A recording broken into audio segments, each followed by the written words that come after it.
चोपडा अमळनेर रोडवर सापळा रचून वाहन क्रमांक MH30 BD 1103 हे वाहन देशी विदेशी बनावट दारू साठा वाहतूक करताना मिळून आले। सदर वाहनात बनावट देशी दारू टँगो पंच 180 मिली क्षमतेच्या एकूण 2544 बाटल्या, 53 बॉक्स विदेशी दारू मॅकडॉनेल व विस्कीच्या 180 मिली क्षमतेच्या एकूण 240 बाटल्या, 5 बॉक्स व विदेशी दारू इम्पेरियल ब्लू विस्कीच्या 180 मिली क्षमतेच्या एकूण 240 बाटल्या, 5 बॉक्स अशा प्रकारचा बनावट मद्यसाठा मिळून आला आहे।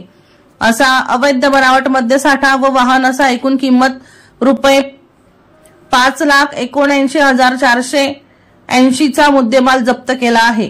राज्य उत्पादन शुल्क विभागाने आयुक्त डॉक्टर विजय सूर्यवंशी, जिल्हाधिकारी आयुष प्रसाद जळगाव, संचालक PP सुर्वे, उषा वर्मा, विभागीय उपायुक्त राज्य उत्पादन शुल्क नाशिक विभाग डॉक्टर VT भूकन, अधीक्षक राज्य उत्पादन शुल्क जळगाव यांच्या मार्गदर्शनाखाली दिनांक 6 ऑगस्ट 2024 रोजी KN गायकवाड, निरीक्षक राज्य उत्पादन शुल्क चाळीसगाव विभाग यांना मिळालेल्या गुप्त माहितीच्या अनुषंगाने सावखेडा शिवार, तालुका अमळनेर, जिल्हा जळगाव येथे कारवाई केली।